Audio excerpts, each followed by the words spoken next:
नमस्कार मित्रांनो, मी तुमचा मित्र परमेश्वर। हे बघा मित्रांनो, मी आता आहे आमच्या तुरीच्या शेतामध्ये। साधारण फक्त 20 गुंठ्यामध्ये या तुरीची लागवड आहे आणि लागवड अगदी सोप्या पद्धतीने केली मित्रांनो। सिंगल पाळी आवताची, सिंगल पाळी आवत म्हणजे आपण ज्यावेळेस पाळी घालतो त्यावेळेस मधलं अंतर असतं 3.5 फूट आणि असं 1.5 फूट अशा पद्धतीची ही लागवड आहे। आणि बघू शकता तुम्ही तूर केवढी झाली। आणि आता तर पावसामुळं हिचं खूपच फावलं आहे। अशा प्रकारच्या पूर्ण फाट्या ह्या पॅक होत चालल्यात मित्रांनो।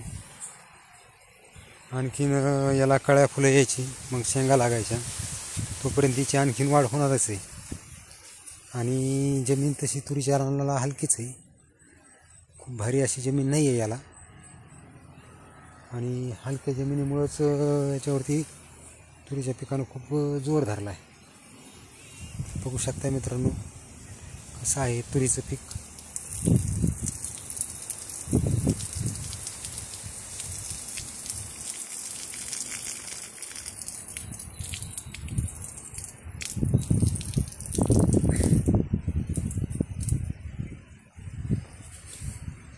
आणि आज वातावरण मित्रांनो अगदी व्हिडिओ बनवायसारखं होतं, म्हणलं चला आज तुरीचं व्हिडिओ बनवून दाखवतो तुम्हाला।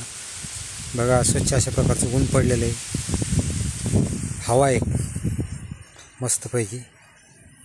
तर कशी वाटली मित्रांनो तूर, बघू शकता तुम्ही अशा प्रकारची तूर आहे मित्रांनो। आणि विशेष म्हणजे मित्रांनो ही कुठली बॅगमधली आणलेली नाही, तर गेल्या वर्षीचंच बी ह्या वर्षी घरातलं काढून शेतामध्ये लावलेलं आहे। आणि बॅगची तूर जास्त कोण लावत नाही, असेल तेच। आणि इकडं उसे पाठीमागं। तर बघा, सांगा कमेंट करून नक्कीच या 20 गुंठ्यामध्ये तुरीचं पीक कसं वाटलं। आणि आजचा हा छोटासाच ब्लॉग चला इथं थांबू। हा ब्लॉग आवडला तर त्याला शेअर करा, चॅनलला सबस्क्राईब करा।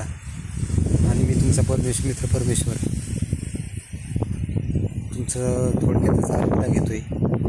तर नक्कीच सांगा मित्रांनो ही आजचा तुरीचा ब्लॉग कसा वाटला,